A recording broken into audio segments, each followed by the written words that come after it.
I feel like I need to block everything out and stay focused on my goals. Take over the globe. In a different mind state. I'm playing for keys like in the streets, I want it my way. Hey, fuck that state, we eating beef, we know that crime pay.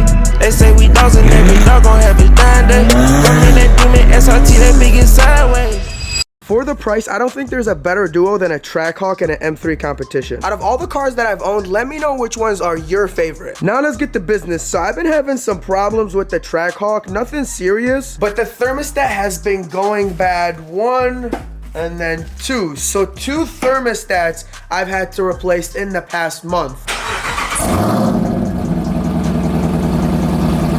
So I hopped on the forums and did some research, and I seen that the housing for the thermostat is an issue. I guess there's like a bolt that goes through the housing that slows down the flow of the coolant, and you gotta replace that. So I ended up ordering a new housing. It's right here, and then I also got another thermostat just in case. And believe it or not, this is a very common problem. Thermostats go bad all the time. Some last 6 months, or in my case, it literally lasted 1 month. And we are back at my favorite place, the gas station. So I need y'all opinions. So my wheels right now on the Trackhawk are brass monkey. As you can see, they're a little bit dirty, but you can kind of get the idea of how they look. They used to be black, matte, they're not matte black, satin black, and I'm really thinking about going back to satin black. So let me know what you guys think. This look with the brass monkey, which looks pretty good, or should I do the satin black? And that's the total for an entire fill up, which isn't bad. If it was on 93, it would have probably been like $90. Oh.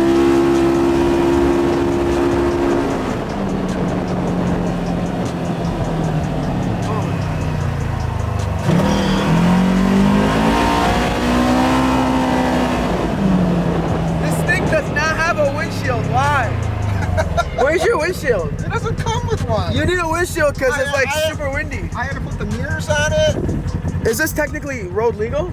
No.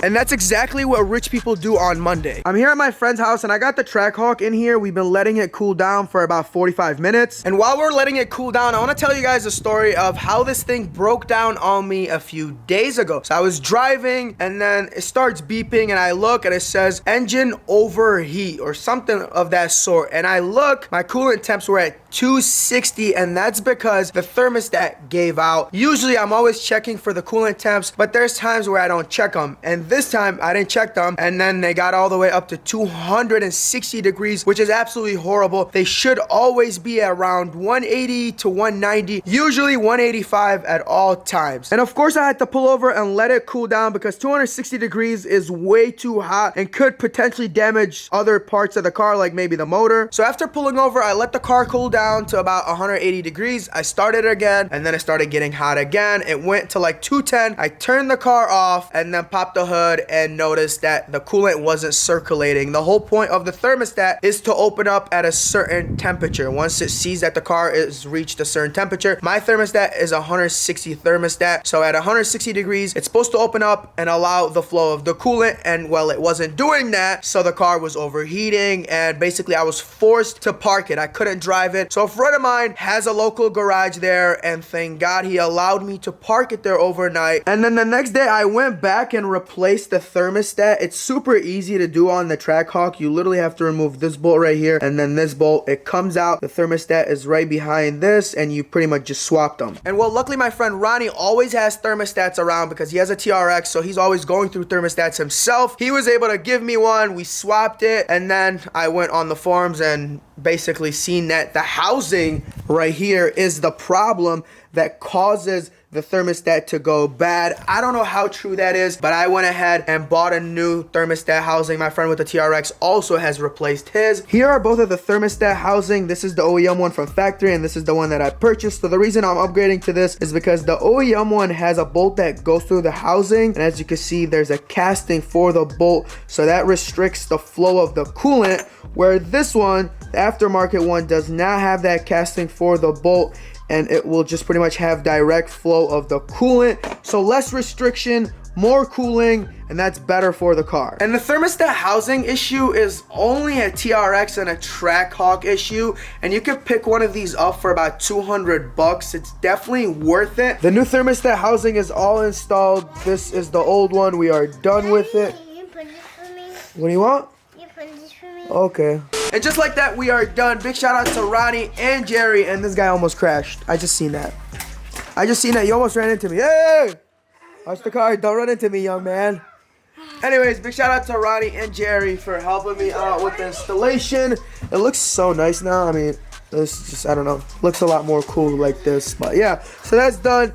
Now, hopefully we don't have any more issues with the thermostat. And here's the new plate for the M3. It took a little while, but it's finally here. And I want to give a shout out to Quan for the inspiration behind this plate. He has that same plate on his McLaren, so that's where I seen it. And it made so much sense because the plate on my Trackhawk is YouTube. So it was only right to get something that has to do with YouTube or social media.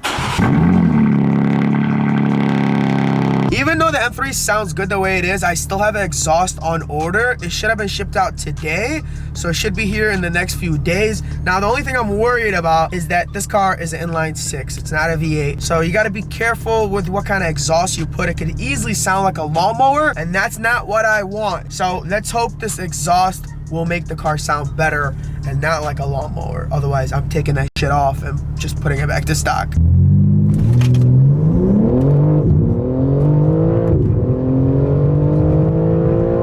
There's a small delay when it's about to launch, but I believe once you tune it, that all goes away. I could be wrong. Again, I don't know too much about these platforms. I'm slowly learning about them. They're amazing platforms. There's literally not anything out there right now. As I was saying, there's nothing out there right now that you could make so fast with such little money. These things are going 9.25 miles with downpipes and a tune. Insane. All right, let's try this again.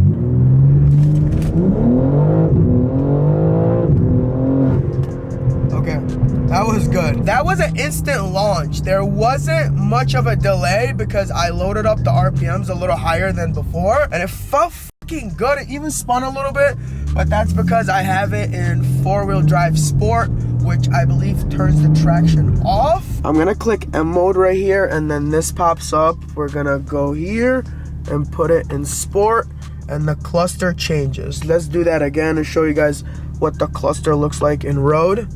So that's road, and then we're gonna try to put it in sport, and then boom, that's what sport is. So let's launch it again like that.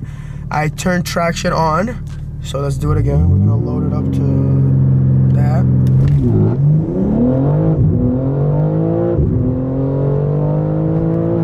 So it bogged up a little bit during the launch, but then it just went and it didn't spin because traction was on. So I don't know, it felt a lot faster with traction off, believe it or not. And it's still a little cold out. It's like 45 degrees. So I'm thinking when it's like 60 degrees, because it has the Michelin tires. The Michelin tires do not perform well when it's under 60 degrees.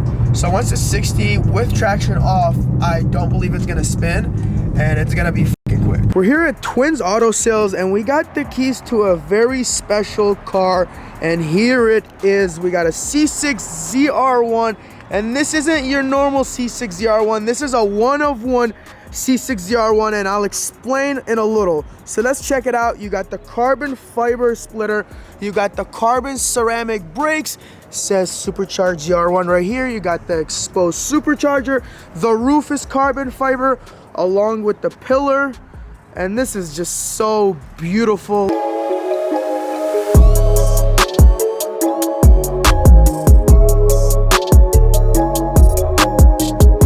Now let's get in here and give this thing a start.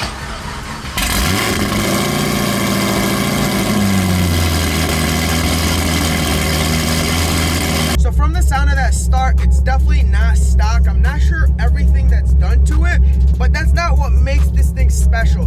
What makes it special is that it has has an automatic swap. I couldn't believe it when I seen it. This car has an automatic. If you guys know a thing or two about C6 ZR1s, they only come in manual. This one is a one-of-one, and it has an automatic transmission swap. And I understand that what makes the C6 ZR1 so cool is that it's a manual, but this one is an auto for the auto drivers that always wanted a C6 ZR1 but didn't want it in a manual. Now there is one here at Twins Auto Sales that is an auto. Like, I couldn't believe it that someone went out of their way to swap it to an automatic transmission. That's f***ing insane. I don't think it's been done before. I think it's a one-of-one.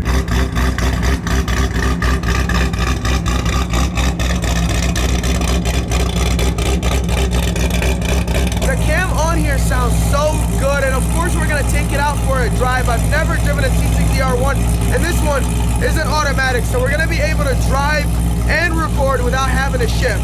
All right, let's put it in drive and hit the road. It's very stiff, the steering wheel.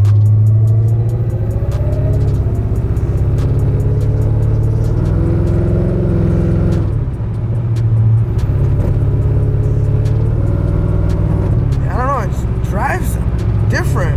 Again, this is a C6, and I've never driven a C6. I'm not even sure what transmission is in this thing. I don't know if it has the 6-speed or I'm not really sure.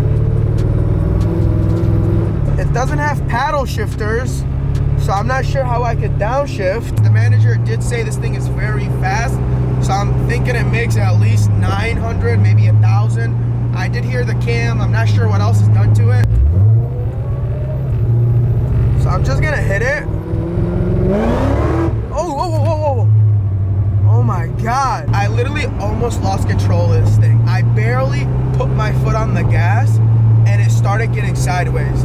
So I'm guessing this thing makes a lot of power. Back where I got it from, because it makes way too much power for the street. It's also like 43 degrees out. So it is not the right time to be driving 1,000 horsepower C6 ZR1. The traction system in this car is probably a lot different than like a C7. I'm sure it's kind of outdated. So yeah, I mean, this thing just wanted to get loose, but you could tell it wants to go. Like, it feels very fucking fast. And since this thing is an auto, check out the clutch. It just hangs down here. Look at that. It doesn't work, it just hangs. There's 3 pedals still, but nothing happens. I can also smell that it's on E85, so this thing definitely makes 1,000 horsepower easily.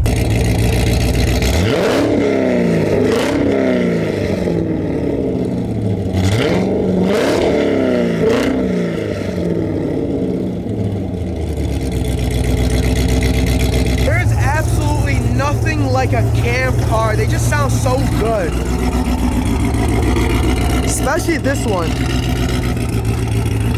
The C6 ZR1, they never age. They look so beautiful and so modern.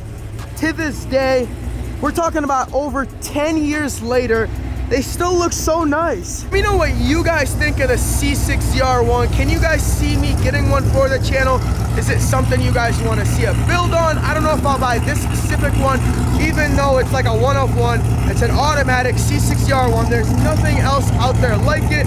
But again, I don't know, because I promised myself I would never buy a modified car ever again. After my last C7, I bought it modified with over $50,000 worth of modifications, and I had some issues with it. Nothing major, but I don't want to go down that road again. I'd much rather buy a stock C6 ZR1, not this one, obviously, because it's not stock, but have a stock ZR1 and then do a fresh build. Let me know if that's something you guys are into. We still have the BMW build. I'm waiting for the exhaust, like I said. The Trackhawk build is pretty much done. We're really not going to do any more to it because that thing is so fast that if I do anything more to it, it's going to start breaking, and I really don't want shit to break.